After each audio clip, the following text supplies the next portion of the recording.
Ya está. Hola, Entonces, buenos días Listo. y muy bienvenidos. Estamos en el primer encuentro literario que se organiza desde la Universidad Popular. Va sobre la prehistoria y es que Ignacio Martín Lerma se enamoró de la prehistoria cuando tenía vuestra edad y al final terminó estudiándolo.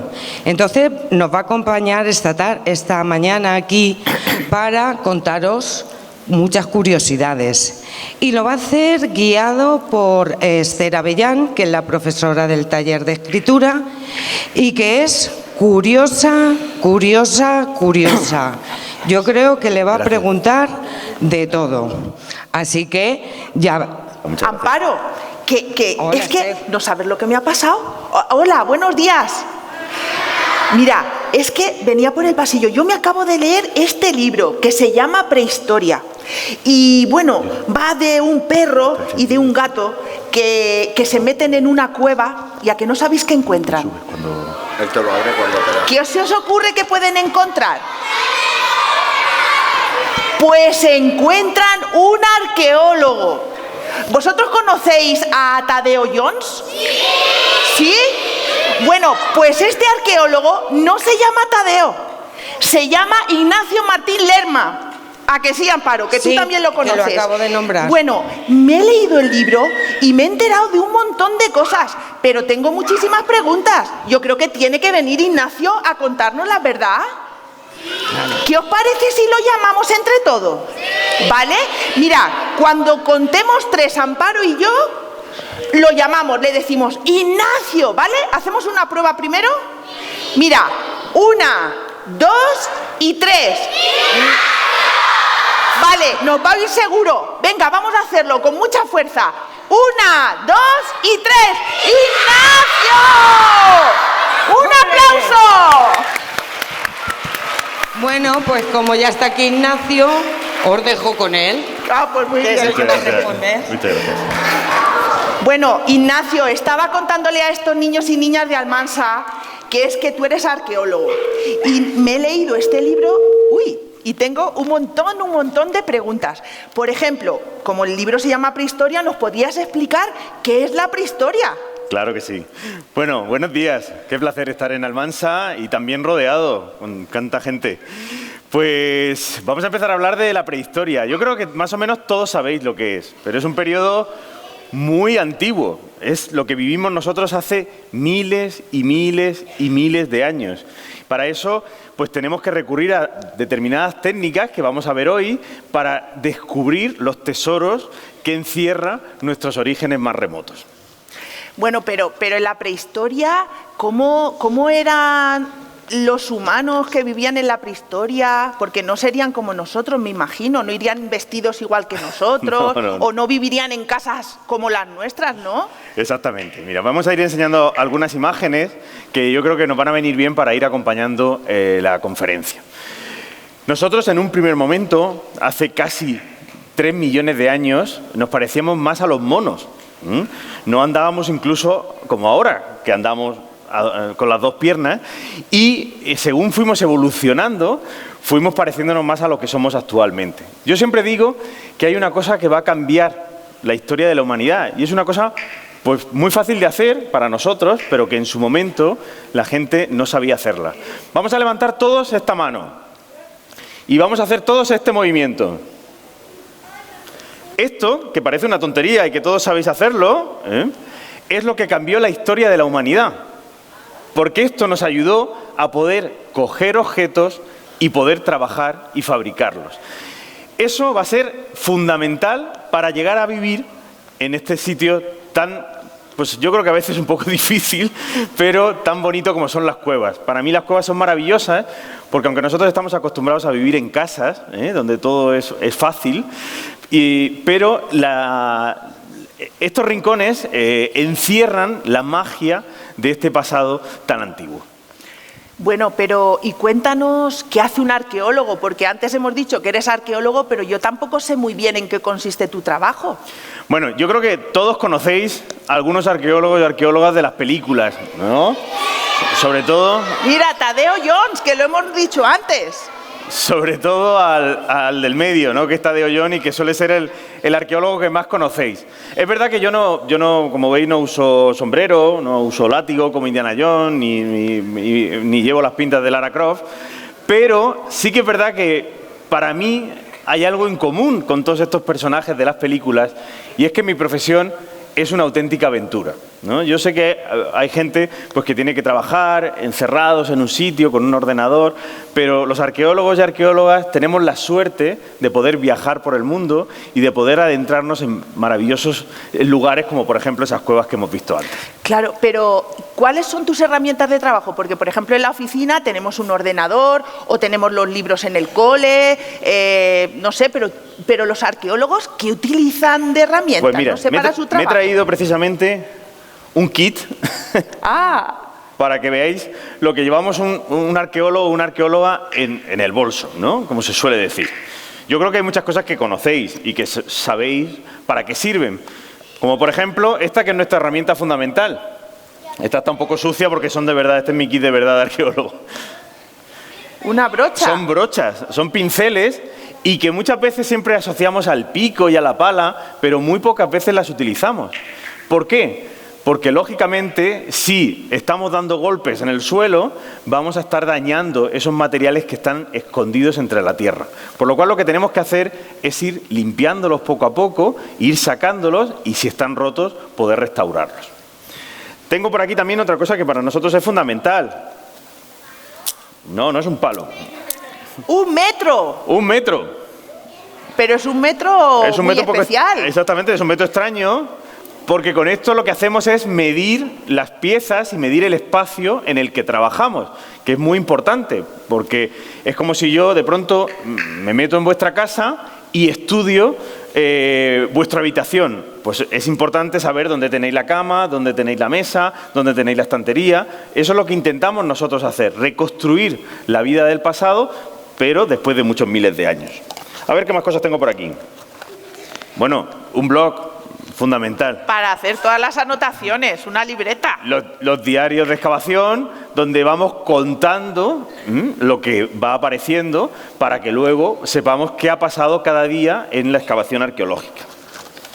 Y a ver qué hay más cosas por aquí, tengo muchas, pero bueno, una cuerda, también importante, sobre todo si nos vamos al mundo de las cuevas.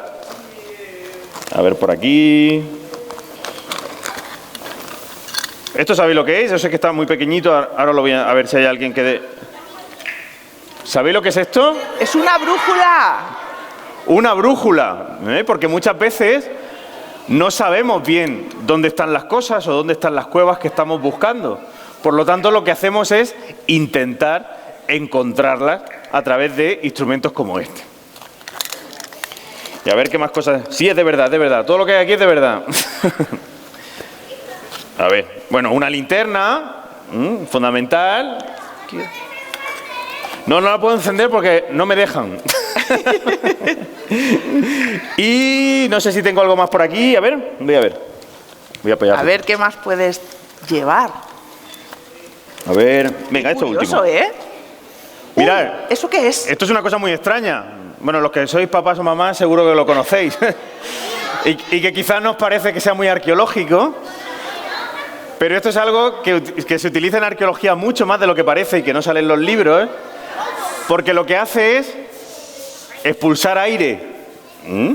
Y entonces lo que hacemos para no tocar las piezas que salen en el suelo, lo que hacemos es ir apretando y de esa manera ir despejando alrededor de la pieza que tenemos la arena o el sedimento que hay ahí.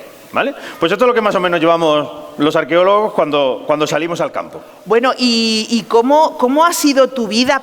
¿Desde cuándo te gusta a ti la arqueología? Porque aquí en las fotos veo que desde bastante pequeño, ¿eh? Pues sí, la verdad es que, bueno, estas fotos me recuerdan un poco a vuestra edad, ¿no? Porque aquí se ve que claramente la arqueología era mi pasión y que desde muy pequeñito pues siempre estuve muy vinculado a las excursiones, estuve muy vinculado a intentar entender de dónde veníamos. En eso mucha culpa tuvo mi padre, que está por ahí arriba, y tengo la suerte de que está por aquí, y que seguro que todas estas fotos le suenan porque las hizo él. Mira, saludadlo que está ahí arriba. ¡Hola! El papá del artista. Pues como veis, yo jugaba en mi propia casa, esto es mi casa. Yo aquí tenía un poquito más de años que algunos de vosotros. Y yo en mi propia casa ya jugaba a ser arqueólogo.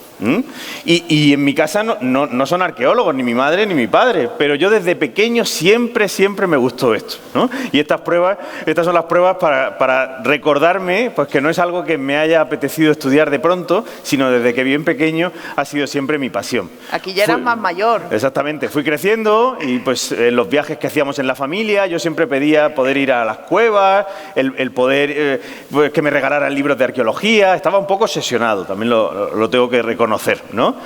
Y estas son las fotos de mis primeras excavaciones, que yo me veo ya muy joven, pero es verdad que me gusta mucho recordar pues esa pasión de, por primera vez, sentirme Tadeo Jon. La primera vez que yo de pronto pues estoy limpiando tierra y sacando objetos del pasado del suelo, ¿no? Lógicamente la pasión sigue continuando, vamos creciendo. Me salen ya canas, me hago mayor y todas esas cosas que se llaman evolución humana y que son normales en mi disciplina. Y hasta aquí llegamos al momento en el que me encuentro. Bueno, pero esto que vemos aquí son lo que has hablado antes, excavaciones, ¿no? Pero ¿qué hacéis en las excavaciones? ¿Cómo trabajáis ahí? Pues las excavaciones son quizá para mí el momento más divertido de todo el proceso, ¿no? Porque es realmente el momento más emocionante, porque es donde sabes que se van a producir muchos hallazgos y se van a producir pues muchos momentos que son históricos. Ahora os contaré alguno de ellos, ¿no? Nosotros somos esos personajes que estamos siempre ahí en el suelo. Nosotros en vez de mirar para adelante como las personas normales, nos vamos dando golpes porque siempre vamos mirando al suelo buscando cosas. Es como que se nos ha perdido siempre algo, ¿no? Y lo que hacemos es tener mucha paciencia, porque esto que estamos excavando se excava, como he dicho, con un pincel, simplemente con un pincel, por lo cual tardamos muchos años en ir excavando estos lugares, ¿no? ¿Y qué encontramos en las excavaciones arqueológicas? Pues no siempre encontramos lo que nos pensamos, porque yo sé que hay mucha gente que le gusta Egipto, por aquí lo hablaba antes con un técnico, o Roma, pues realmente no es así. Nosotros muchas veces la mejor información nos la dan piedras, además piedras pues que muchas veces están rotas, están sucias, son pequeñas, o sea, piedras que muchas veces a priori no son para nada importantes. Y en cambio, yo estoy viendo pues mucha información del pasado ahí. Ahora os contaré alguna de ellas. Y yo he oído hablar de algo que se llama arqueología experimental. Exactamente. O algo así. No sé si alguien de aquí sabe lo que es, pero ¿nos lo podías explicar? Pues mira, la arqueología experimental tiene que ver un poco con las cosas que traigo por aquí. La arqueología experimental, a priori, puede parecer que sea un juego, ¿no? A priori puede parecer que sea pues, como jugar a ser prehistóricos. Pero realmente no es así. La arqueología experimental es parte del método científico. ¿Y en qué consiste? Pues que yo cojo piedras de las que ellos utilizaban. ¿Sabéis cómo se llamaba la piedra que más se utiliza en la prehistoria? ¿Sílex? ¿Dicen por aquí? ¿Han dicho por ahí sílex? El sílex. Pues mirad, el sílex es una piedra muy especial que está en el campo, pero que muchas veces cuesta mucho encontrarla. ¿Por qué cuesta encontrarla?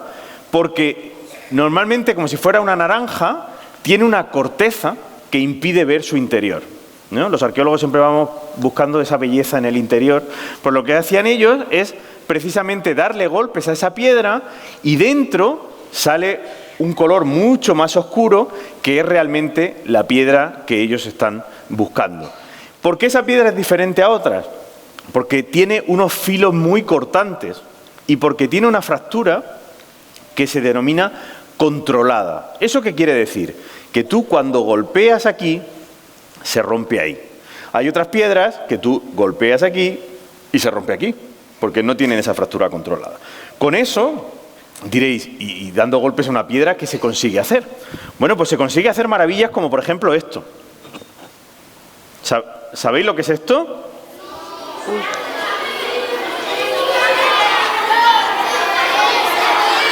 A ver. He oído por ahí. ¿Un hacha dicen por ahí? ¿Un hacha? Un hacha, pero un hacha de piedra, que no es un hacha normal. Esto se llama bifaz. Y es una de las primeras herramientas que se utilizan a lo largo de la historia.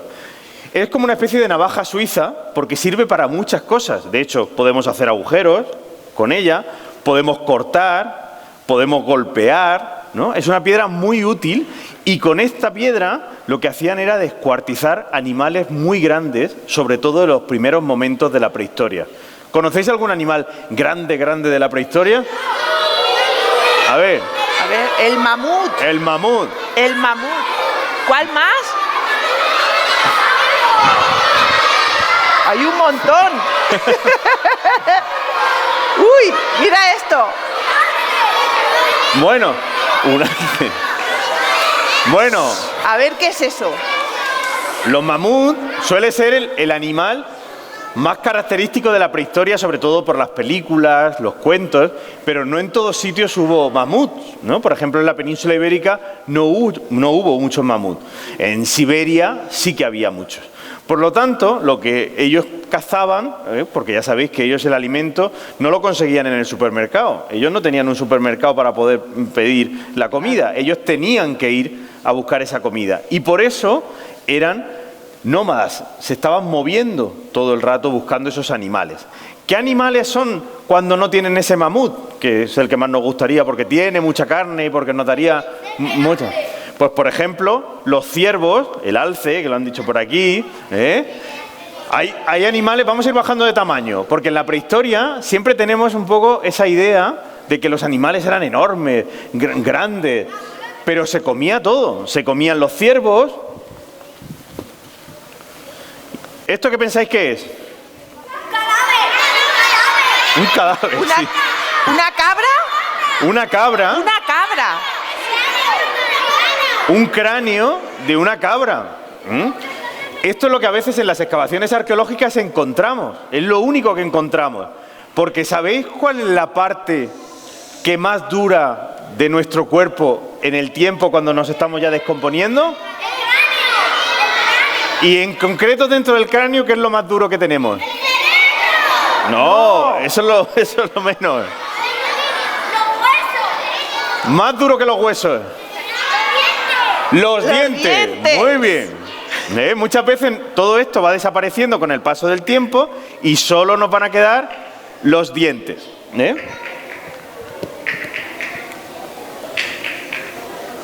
Uy, qué dentadura. ¿Habéis visto qué dentadura más larga? ¿Sabéis de qué animal es esto? ¿Cocodrilo no? No, de un cocodrilo no. Pues mirad, esto es de los jabalíes, que también están en la prehistoria y que muy poca gente piensa que estos animales, que parecen que son contemporáneos, pero también estuvieron en etapas muy antiguas. Como veis, los animales siempre estuvieron presentes, pero no siempre utilizan huesos. O sea, perdón, no siempre utilizan huesos de animales. A veces también son conchas. ¿Y qué hacían con esto? ¿De cuchara? De cuchara, para beber agua. Para beber agua. ¿Qué más? Bueno, antes de todo eso, lo que hacían que... Comérselo. Esto nos gusta mucho a los mayores, esto. Se lo comían. Y hay otra cosa más que es muy útil en la prehistoria que utilizan mucho las conchas. Para... No. Uy, a ver, no se me ocurre a mí. No. A ver. Se utiliza muchas veces... ¿De escudo? No. Ah. Como De adorno. collar, de collar. De collar. Ah. De collar. Esto va en la última moda en el Paleolítico. Ahora La última moda. Claro, Eso para ir a los Goya, que van a ser este fin de semana, pues Hay que lógicamente ponerse. hay que ponerse este tipo de cosas. Bueno, y cuando encontráis todo esto, a mí me han dicho que vais a un laboratorio. exactamente. ¿Y qué hacéis en el laboratorio? Pues mira, esta parte es la arqueología experimental, que como os he dicho, nosotros tallamos estos instrumentos que hay aquí, pero luego viene una fase de laboratorio, que es una fase científica, ¿no? Y aquí también, pues para los que seáis mayores que siempre están, ¿vais a estudiar letras o ciencias? Bueno, pues los de letras también hacemos ciencias y llevamos bata blanca y cada vez hay menos separación en estos mundos. ¿Por qué? Porque, por ejemplo, yo utilizo a diario microscopios. Microscopios que son muy útiles para, por ejemplo, esto es un trozo de sílex que ha sido tallado y tiene un filo muy cortante. Yo con esto podría cortar una madera entera con esto. ¿Qué hago en un laboratorio? Lo que hago es mirar al microscopio este filo, el filo que yo creo que se ha utilizado, ¿vale? Y con eso voy a poder saber sobre qué materia se utilizó, que es algo muy importante, porque si no hacemos esta fase de laboratorio, esta piedra es una simple piedra, no sabemos nada más. Pero si podemos saber, gracias a utilizar maquinaria de laboratorio, podemos saber qué filo fue el que se utilizó, incluso si cortó una madera o cortó un hueso. Y bueno, hemos visto todo lo que encuentras y todo, y nos has hablado de las excavaciones, pero las cuevas, porque en las cuevas tiene que haber un montón de cosas, ¿no? Hombre, las cuevas es como mi segunda casa, por no decir mi primera, porque paso más tiempo dentro de las cuevas casi que en casa. Este es mi puesto de trabajo, esta es mi oficina, ¿no? Como decía antes hay gente que llega y dice buenos días y se pone a trabajar en un ordenador. Es verdad que soy profesor de universidad, por lo cual también doy clases todos los días, pero mis días más felices de la semana son cuando me pongo un mono y me voy a trabajar a estos ambientes. Este es el momento quizá más aventurero y el momento más Tadeo Jones de todo las vivencias arqueológicas, ¿no? Es verdad que las cuevas son peligrosas y sabéis que no podéis entrar solos en ellas nunca, porque ya no solo porque estén oscuras o no solo porque pueda haber animales, sino porque pueden producirse muchos accidentes ahí. Pero si lo haces de una manera controlada, a través de la espeleología, lo que podemos hacer es adentrarnos donde nadie ha entrado nunca y poder hacer descubrimientos arqueológicos muy importantes. Porque en las cuevas a mí se me ocurre que, por ejemplo, me han dicho que hay pinturas. ¿Puede ser que dentro de las cuevas haya pinturas en las paredes? Sí. Las pinturas rupestres, que es una de las partes más importantes en el estudio de la prehistoria. ¿Por qué? Porque es una especie de cine, ¿no? Es como cuando vamos al cine y nos ponen una película, pero aquí lo que hacemos es mirar una pared llena de cosas que muchas veces no sabemos qué significan. Porque nosotros estamos viendo ahí, pues por ejemplo, un caballo, o estamos viendo un toro, un buey. Pero realmente, ¿por qué pintaron eso? No lo vamos a poder saber nunca. Porque no le podemos preguntar a quién lo pintó, porque han pasado muchos miles de años. Porque los cazaban. Porque los cazaban. Pero no sabemos exactamente si los pintaban por eso o los pintaban por otras cosas. Pero esa parte es también muy bonita y muy interesante, de no saber exactamente qué significan e intentar descubrir a través de los estudios arqueológicos cómo han llegado a pintarlos allí. Aquí hay una cosa que es muy importante decir, que mucha gente se piensa que las pinturas rupestres están hechas con sangre, se pintan con sangre, y no es así. Exactamente, se machacan piedras que son minerales, óxidos, normalmente de hierro, y eso nos permite, con el dedo, con brochas hechas de manera natural, el poder dibujar o pintar animales en la pared. Tú has trabajado en varias cuevas, pero, por ejemplo, diriges un proyecto en la Cueva del Arco en Cieza, ¿no? Exactamente. Bueno, esta sí que es mi segunda casa, es la Cueva del Arco, no está muy lejos de aquí, está a 2 horas de aquí, en un pueblo que se llama Cieza, en Murcia, y es un lugar mágico, ¿no? Primero por la forma que tiene, fijaos, ahí si hubiera una personita de referencia se quedaría muy pequeñita, ese arco tiene más de 20 metros de altura, como este teatro de grande, y se ha convertido en una casa, casa lógicamente entre comillas, a lo largo del tiempo. Allá han vivido personas más de 50.000 años. 50.000 años. 1, 2, 3, 4, 50.000 años. vivieron los primeros agricultores, que ¿sabéis de qué periodo son? De la prehistoria, pero en concreto del Neolítico. Del Neolítico. Ahí las preguntas pro están ahí en ese lado. Del Neolítico. Pero luego, no solo vivieron ellos ahí, sino que vivieron gentes del Paleolítico, que ya es la edad de la edad de la piedra. Ya no son agricultores, son cazadores y recolectores. ¿Sabéis lo que es recolectar? Que cogen plantas, que cogen frutos y se alimentan de eso. ¿Y sabéis cómo sabemos de qué se alimentan si no tenemos casi huesos? ¿Cómo sabemos eso? Eso no lo habéis pensado, ¿eh? Es verdad, ¿cómo se puede saber eso? Pues mira, eso lo sabemos gracias a estudiar los dientes, que precisamente hemos dicho antes que es la pieza que más se conserva en el tiempo. Entonces, hay determinados frutos que dejan pues una rotura muy característica en los dientes y gracias a eso sabemos qué alimentación tenían. Madre mía. De cosas muy pequeñas, nosotros somos como detectives del pasado. De cositas muy pequeñas, de datos muy pequeños, sabemos información muy grande. Madre mía. Como hemos dicho, la gente del Paleolítico que vivió aquí vivió 50.000 años. Pero no solo vivieron los sapiens, que somos nosotros, los humanos modernos. Vivió otra especie anterior a nosotros.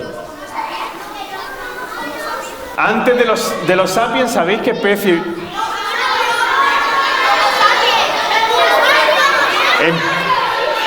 Homo erectus. Esos son mucho más antiguos.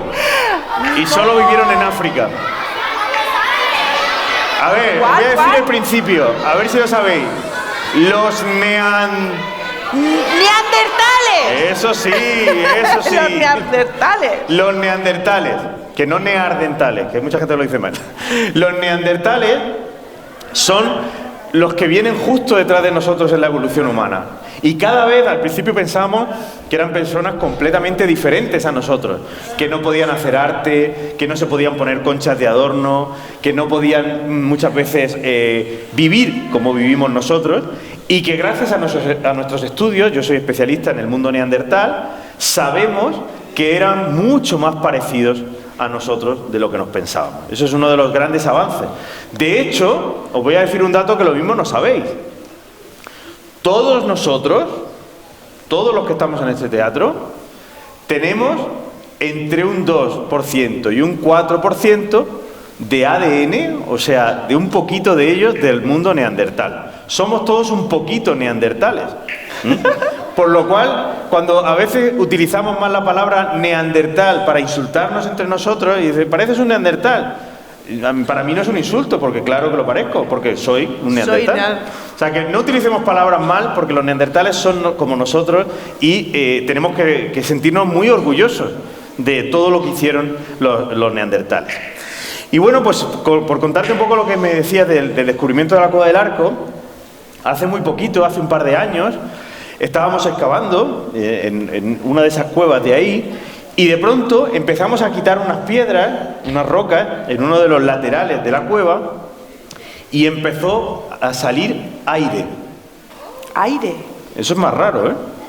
Claro, para nosotros fue una gran sorpresa porque si sale aire, lo que quiere decir es que al otro lado hay un espacio, una cámara donde había aire cerrado que de pronto se escapa, ¿no? Por lo cual fue pues muy emocionante, y os podéis imaginar, el de pronto pensar que desde tantos años, nosotros llevamos del año 2015 excavando en ese lugar, de pronto podíamos acceder a otro sitio que no sabíamos cuál era. Es como si en vuestra casa, de pronto lleváis viviendo toda la vida ahí y de pronto levantáis una baldosa y hay otra casa debajo. Fijaos por dónde me metí. ¡Madre mía, qué miedo! Fijaros qué locura lo que hice, que es quitando esas piedras de ahí, dejé de respirar, utilicé técnicas de espeleología porque el sitio era muy estrecho, para poder ocupar menos espacio, me puse de una posición concreta y pude colarme en otro lugar, ¿no? Ese otro lugar yo cuando levanté la linterna, yo iba con una linterna simplemente porque yo no sabía que iba a acceder a otro sitio. Imaginaos cuál fue mi sorpresa cuando encontramos una cueva de más de 2 kilómetros. Llevamos recorridos y sabemos que va a ser mucho más grande, con paredes llenas de zarpazos de oso cavernario, que se pensaba que no, en el sur, tan al sur, no había existido, y llena de sedimento, de tierra, por lo cual todo lo que podía estar ahí estaba intacto, porque esa cueva estaba completamente cerrada y lo sabíamos por la tierra que había afuera, que tenía 50.000 años, por lo cual todo lo que había dentro de esa cavidad es más antiguo de 50.000. Nosotros ahora estamos estudiando esa cueva, que realmente ha sido uno de los grandes bombazos arqueológicos de estos últimos años. Fuimos portada de todos los periódicos y las revistas internacionales del mundo, de New York Times, de Herald Tribune, muy interesante, National Geographic, y realmente pues es un proyecto muy emocionante que ojalá dentro de unos años o dentro de un tiempo pueda volver a Almansa a contaros realmente qué es lo que hay ahí, porque todavía aquello es tan grande que no somos conscientes todavía de todo lo que hay. Yo la primera vez que entré pasé 6 horas ahí dentro, 6 horas. Cuando salí estuve 1 hora mirando al cielo, asimilando lo que acababa de vivir. O sea, uno de esos descubrimientos que le pasa a una persona cada 100 años, ¿no? Y tenemos la suerte de que está en la península ibérica y que está además muy cerquita de vuestra tierra. Bueno, y todo lo que encontráis, ¿dónde lo lleváis? Porque yo a veces he ido a museos y no sé, lo veo como algo a veces incluso un poco aburrido, pero ahora que estás contando todo esto, pienso la aventura que hay detrás de cada cosa que hay en los museos. Los museos son un sitio muy divertido porque podemos ver todo lo que sale en las excavaciones. Es el único sitio donde podemos encontrar todos esos materiales que vamos extrayendo del suelo, ¿no? Los vemos así, expuestos y explicados, y aunque a priori puedan parecer simples piedras, ¿no? Simples cosas que no nos dicen nada, si lo importante es imaginarnos qué historia tiene cada una de ellas, ¿no? Por ejemplo, si de pronto vemos un hueso, como este, que es un hueso humano, a priori puede ser simplemente un hueso y no nos dice nada, pero si lo envolvemos de la historia que tuvo, es realmente emocionante. ¿Por qué? Porque es un hueso que estuvo en alguien como nosotros, ¿no? Y alguien que andó gracias a este hueso y que vivió muchas cosas, ¿no? Esa es la parte emocionante de la arqueología, esa es la parte más emocionante de mi trabajo, ¿no? Que es realmente el descubrir qué hay detrás de cosas que a priori pueden parecernos no atractivas, pero que son mucho porque nos ayudan a entender cómo hemos llegado hasta aquí. Claro, y por ejemplo, tú te dedicas a la divulgación científica. Hoy nos estás dando una charla y nos estamos enterando un montón de cosas por eso, por la divulgación, porque para ti es muy importante, porque tú, Ignacio, has salido en la tele, sales en la tele, has ido a radio, periódicos, un montón de cosas. Cuéntanos la importancia que tiene esto de la divulgación científica. Bueno, para mí es pues parte de mi trabajo. Yo sé que aquí hay muchos arqueólogos que piensan que esta parte pues no es tan importante como simplemente la de investigar, pero a mí me parece fundamental. Me parece fundamental porque yo no me levanto por las mañanas, me suena el despertador y me pongo a investigar para mí. Yo me pongo a investigar para que todo el mundo sepa de dónde venimos, ¿no? Por eso me parecen tan importantes estos encuentros y estoy tan agradecido pues a Almansa, a Amparo, a la Universidad Popular, a la gente que organiza todo esto, porque realmente esto es lo que da sentido a mi trabajo. Esto es lo que nos ayuda a realmente poder transmitir a todo el mundo la importancia que tiene la prehistoria. Por eso salir en la televisión, por eso contar en la radio, contar en los periódicos lo que sale, es algo importantísimo porque nos ayuda a valorarlo. Si no lo conocemos, no lo valoramos. Y cuando de pronto lo hacemos público, es cuando la gente de pronto se interesa y consigue hacer lo suyo. Bueno, y otra cosa muy interesante que creo que tiene tu trabajo es que viajas mucho. Muchísimo. ¿A vosotros os gusta viajar? ¿Verdad que sí? Pues, oye, Ignacio, Pues venga, cuéntanos, que nos cuente Ignacio alguno de sus viajes, porque creo que has estado en un país al otro lado del charco, ¿no? Bastante lejos de Almansa. Porque además yo he oído que hay una cosa que se llama etnoarqueología. Exactamente. Que estudia las tribus, ¿no? O algo así. Cuéntanos esto que es muy interesante. Bueno, pues la arqueología, como os decía, para mí es muy importante, ya no solo por la experiencia profesional, sino sobre todo también por la experiencia personal, ¿no? Porque realmente te cambia la vida el tener esta profesión, porque te ayuda a viajar, a conocer a mucha gente, a entender la vida de una manera completamente distinta.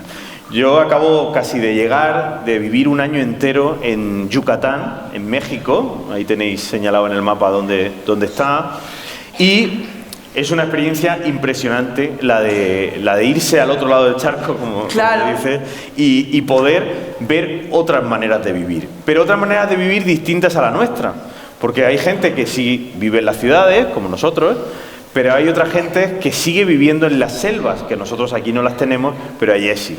Si me permite... Sí, ¿tienes alguna foto? Yo creo que es muy interesante, ¿no? Os estáis enterando de un montón de cosas, ¿verdad? Y yo también, porque he leído el libro, pero como que me gusta más que nos lo cuente Ignacio, ¿a que sí? Está mucho más divertido. Mira, explícanos esto del viaje. Pues mira... Así es como se suele estudiar la arqueología, con libros que son un poco aburridos a veces, que no llegamos a entender lo que nos explican, porque son a veces más complicados de entender, pero no tiene nada que ver cuando tú de pronto viajas a otros lugares del mundo y en primera persona vives como si estuvieras en la prehistoria, ¿no?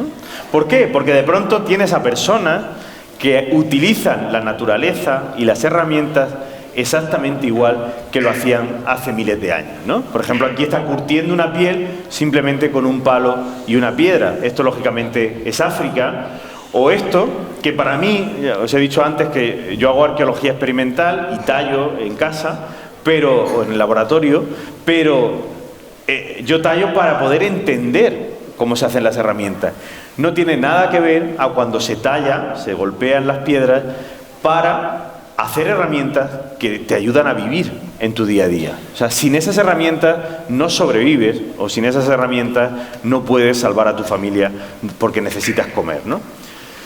Esto ya sé que es así un poco... Pero recordar que nosotros a veces tenemos que hacer cosas así un poco extrañas, son las cosas que ellos hacían, ¿no? En la prehistoria, ¿no? Y entonces tenemos que entender cómo se manejan esos materiales. ¿Y qué lleva en la cabeza? Es un gorro un poco curioso, ¿verdad? Es una cosa un poco rara. Yo no lo he visto por Almansa, no lo he visto. En el paseo que me he dado hoy no he visto a nadie con... Esto es una tribu que se llama los Chutujiles, que está en Guatemala. Saltamos de México a Guatemala, en el lago Atitlán, y las señoras mayores llevan una especie de cinturón que se ponen en la cabeza en función del grado de experiencia que tienen en la tribu o en esa sociedad. Estás hablando mucho. Gracias.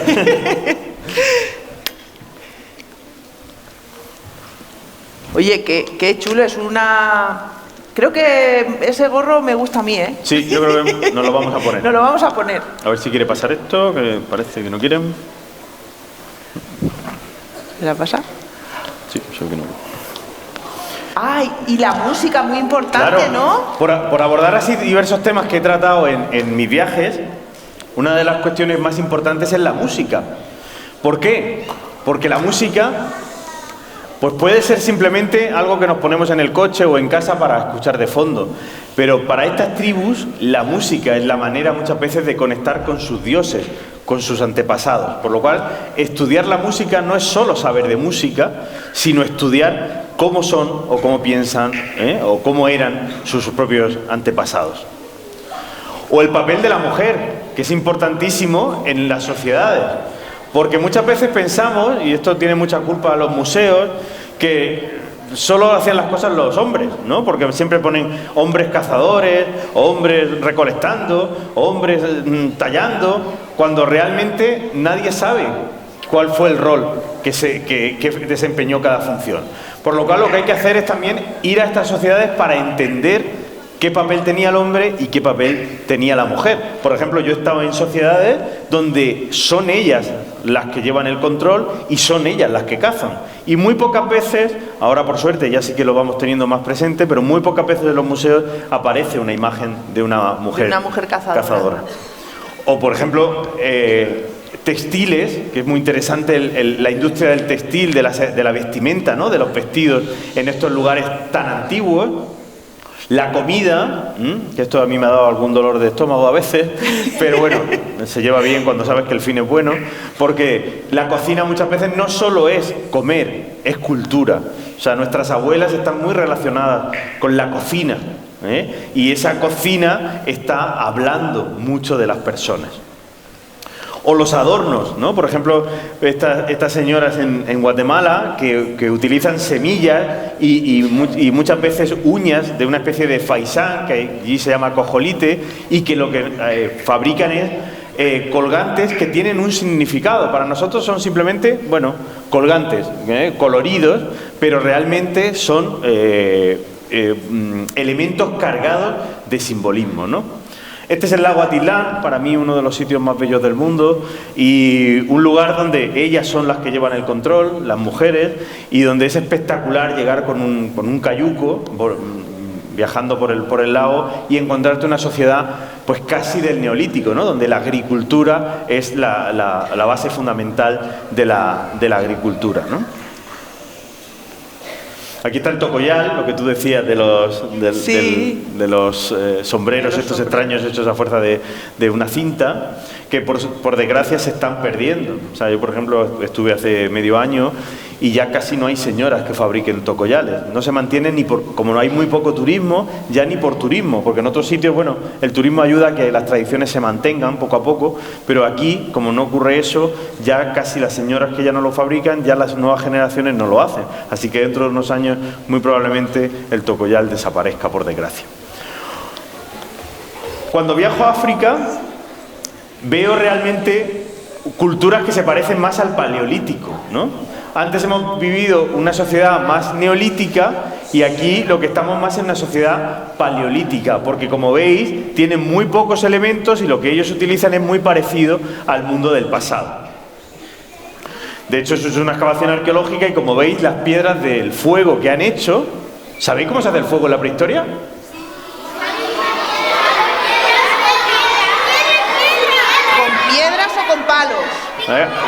Veo dos tipos de clanes aquí. Veo los que lo hacen con piedras y los que lo hacen con palos. Se hace con las dos maneras. Es más fácil con piedras. Con palos, que es el clásico, es bastante más complicado. Con la fricción, con la rotación de dos palos. Con las piedras se utiliza mucho esto. Que aunque así desde lejos os parezca una piedra, es un hongo.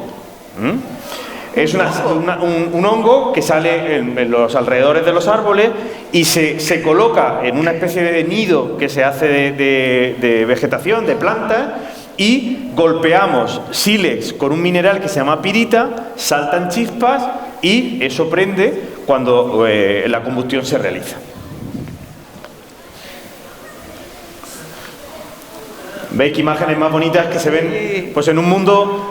A mí me da rabia muchas veces cuando se utiliza el concepto de tribu primitiva, porque realmente no son primitivos, no son menos inteligentes que nosotros. Lo que pasa es que tienen más arraigada su cultura, tienen más presente su cultura. Si yo hago una paella, yo sé que hay paellas de chef de 5 estrellas Michelin, pero sigo haciendo la paella que hacía mi abuela. ¿Por qué? Porque es nuestra paella y la paella que define nuestra identidad y nuestra cultura, ¿no? Bueno, fijaros la agricultura o la pesca, en estos lagos muchas veces, como veis, se pesca pues, de una manera muy prehistórica, porque se va con un cayuco, el cayuco es el barco, que ¿sabéis cómo se hace ese barco? Con madera, pero ¿cómo? Vaciando. Exactamente. Vaciando la madera. Vacían la madera, ellos cogen un tronco muy grande, muy largo, y lo vacían, que son muchas horas de trabajo, y de esa manera consiguen hacer este tipo de embarcaciones. O hacen bebidas para conectar directamente con los dioses, o sea, bebidas muy especiales. Pero lo importante de todo esto es el objeto, ¿no? Yo como arqueólogo soy un obsesionado del objeto y cómo los objetos cambian de valor en función de la tribu o del momento histórico en el que estemos, ¿no? Por ejemplo, para esta Masái, para ella es un objeto muy valioso estos relojes Casio que le regalan los turistas, ¿no? Que son relojes que para nosotros podemos encontrar en un mercadillo casi a 3 euros. Nos han puesto más de moda y están un poco más caros, pero lo vintage ya sabéis que vuelve, sí. Como la arqueología. Pero para ella es un elemento exótico, diferente, y adquiere un valor muy diferente para nosotros que si nosotros lo tuviéramos, lo tendríamos en el cajón ahí guardado simplemente, ¿no? Por eso a mí me gusta mucho recordar pues el cuento más bonito que se ha escrito en el mundo y que le debo a mi padre el conocerlo, que es El Principito, que no sé si lo habéis leído, sí, donde mucha gente, pues eso, ahí simplemente está viendo un sombrero, ¿no?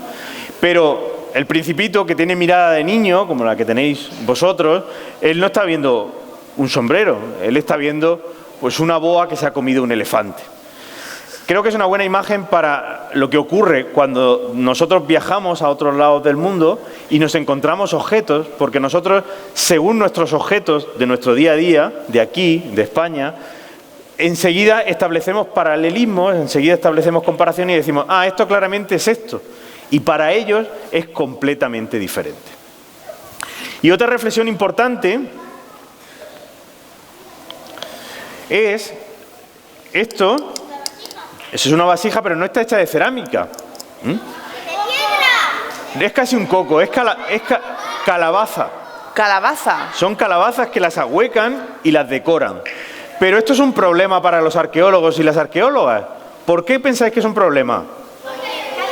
Exactamente, porque se van a pudrir y van a desaparecer. Y cuando vengan los arqueólogos de dentro de miles de años, van a decir, esta gente no bebía agua, porque no tenemos vasos. Y realmente no es así. Entonces tenemos que tener siempre presentes que no siempre las cosas que han llegado hasta nuestros días son las únicas que se utilizaron. Tenemos que tener presentes muchas cosas que se pierden por el camino. Y muchas veces, muchas cosas que no son objetos, que se pueden tocar, que se pueden coger, sino que son pensamientos, que es religión, y que son elementos, yo le llamo arqueología invisible, que es precisamente cosas que nos condicionan a diario, pero que realmente nunca los arqueólogos o arqueólogas de otros siglos van a conseguir, ¿no? O fijaos, mirad, este animal que hay ahí es un casuario. Un casuario. Es una especie de avestruz, ¿no? Que tiene unas patas muy largas, corre mucho y tiene mucha fuerza. Si lo veis, salís corriendo porque no creo que sea vuestro amigo. Pues de esas patas muy largas salen estos huesos. Es un casuario, exactamente. Y estos huesos, para ellos, les sirven para hacer cuchillos. Cuchillos muy duros, que para, por ejemplo, matar otros animales, como por ejemplo monos, utilizan a diario. Fijaros cómo se aprovecha absolutamente todo cuando tus recursos son la naturaleza. O estas bolsas hechas solo con fibras vegetales, y que, bueno, esta es pequeña, este es el bolso de fin de semana, pero que cuando las hacemos grandes, fijaros si son resistentes, que muchas veces llevan a los niños aquí. A los niños. Estas vienen de Papúa Nueva Guinea. Es como un... Papúa Nueva Guinea es el lugar, pues es el sitio como más soñado para los que nos dedicamos a la etnoarqueología, que es entender estas sociedades actuales, pero que viven como en el pasado, porque es donde menos turismo hay, donde menos gente va y donde estas tradiciones se han mantenido mucho más vivas. O, por ejemplo, máscaras, que seguro que muchos habéis visto este tipo de máscaras, que a veces las hacen aquí en la calle de al lado, pero otras veces vienen de sitios muy lejanos. Esto para nosotros puede ser un simple objeto de decoración, pero en estas tribus, estos objetos son fundamentales porque muchas veces tienen un valor mágico, tienen un valor diferente al de un objeto normal. Ellos, por ejemplo, hay determinadas ceremonias, rituales, donde si se ponen esta máscara, se convierten en otras personas completamente diferentes. Pero no como aquí en el carnaval, que nos disfrazamos y nos lo pasamos bien, sino es claramente una conversión a otra persona.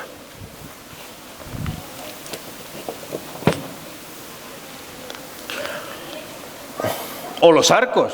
¿Sabéis por qué es uno de los grandes inventos de la prehistoria? ¿Pero por qué? ¿Por qué es tan importante el arco? Para conseguir comida, pero sobre todo ¿para qué? Hombre, porque si yo... Porque cazan en movimiento. Claro, si tú estás con una... Si tú tienes una lanza y tú eres un mamut, sí, ¿vale? Vale. Y me tengo que acercar hasta aquí... Ignacio se va. No, sí. En cambio, si tenemos un arco, me he traído uno pequeñito precisamente para haceros una reflexión ahora. Si me traigo un arco y me pongo aquí, puedo cazar o no, pero mi vida no está peligrando. Claro. Y eso es muy importante en la prehistoria, donde por desgracia hay muchas muertes. Es muy importante, os traigo este arco pequeñito, porque, por ejemplo, cuando aparece este tipo de arcos en una excavación arqueológica, enseguida, ¿qué decimos? ¿Es un arco de qué? De madera. De madera, pero ¿quién lo utilizaría? Los humanos, ¿pero qué? ¿Los grandes o los pequeños? Los pequeños, no, es un poco pequeño. Los pequeños porque es pequeño. Y entonces decimos, bueno, un arco para niños. Es lo primero que diría un arqueólogo.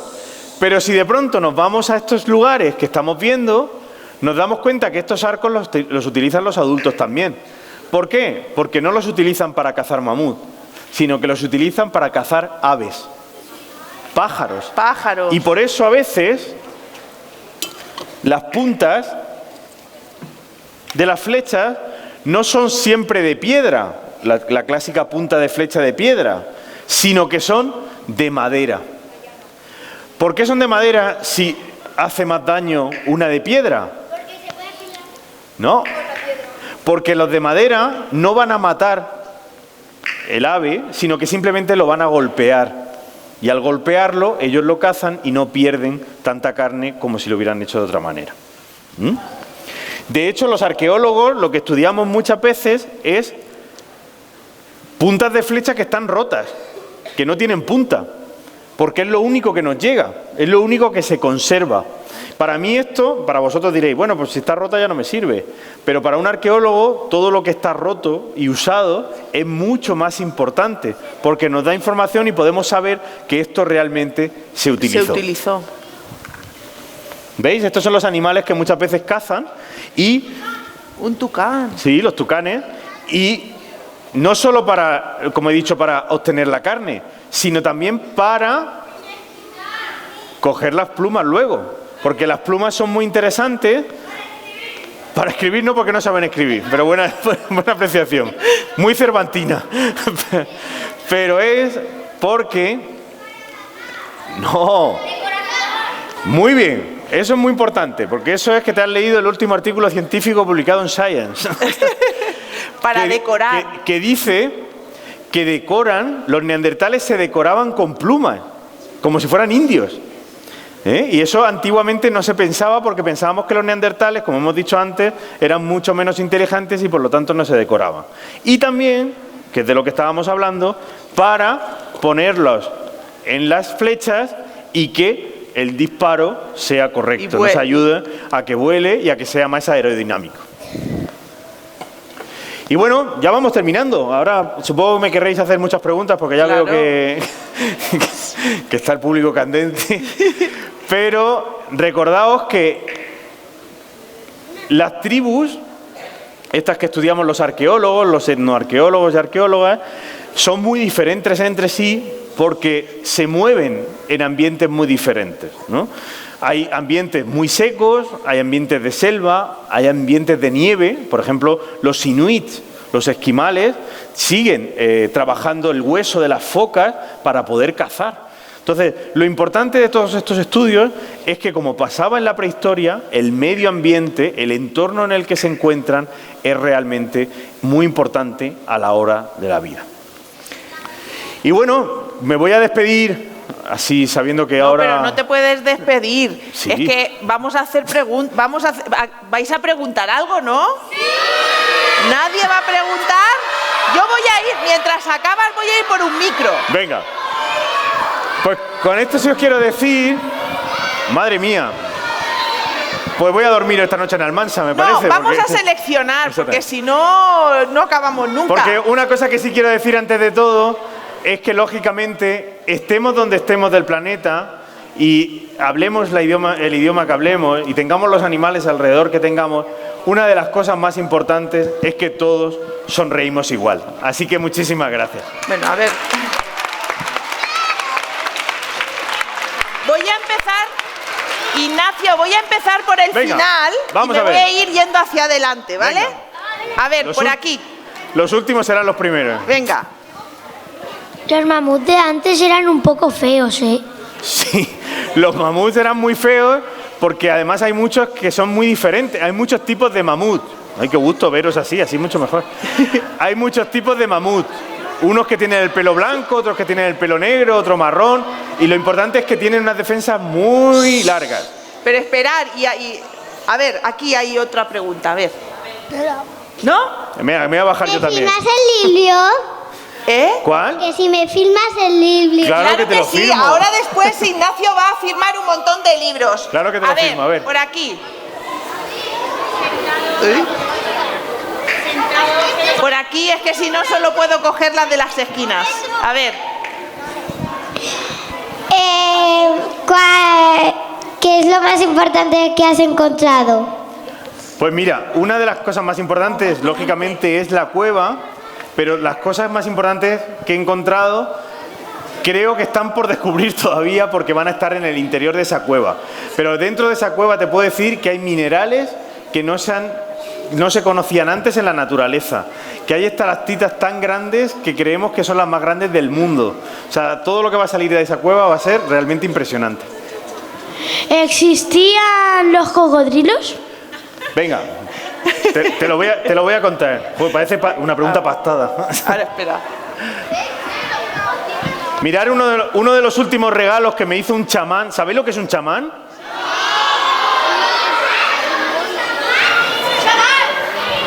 Un chamán es como el brujo, es como el jefe de una tribu.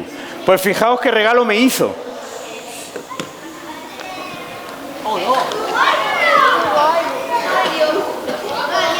Es un colgante, también para top models del momento, que para ellos es muy importante porque representa uno de los animales para ellos más sagrados, porque viven al lado de lagos y tienen los elementos que ellos son importantes, que son las plumas y las conchas. Para que veáis que los cocodrilos están también presentes en la vida de las tribus. ¿Qué más? ¿Y cómo sabes cuántos años está todo enterrado? Pues lo sabemos porque muchas veces encontramos, todo está enterrado, pero siempre hay alguna pieza que sale arriba. Y esas piezas, pocas piezas, nos dan la intuición para saber que tenemos que excavar ahí. ¿Cuánto tardas de normal en hacer una excavación? Muy buena pregunta. Normalmente excavamos un mes de campaña de campo, pero podemos pasarnos muchos años. Yo he estado en una misma cueva excavando 15 años. Mucho tiempo. Y así, siempre despacito, despacito.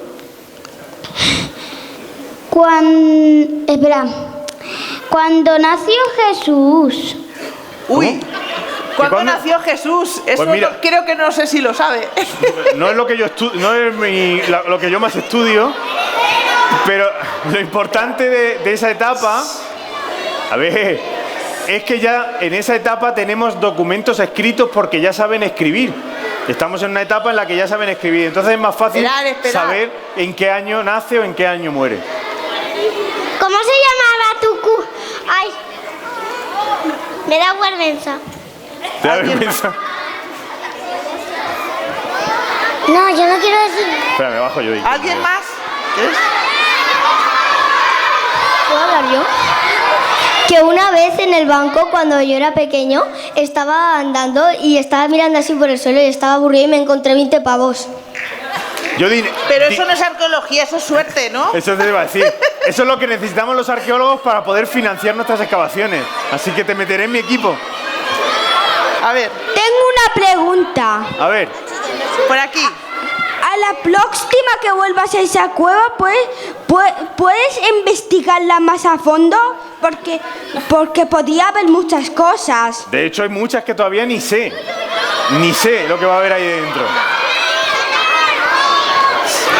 A ver. Aquí. A ver. Una vez... Uy, no grites, no grites. A ver. Una vez... Bueno, mejor no. ¿No? Una vez Bueno, empezó la historia. dos últimas preguntas. Dos y acabamos. Bien.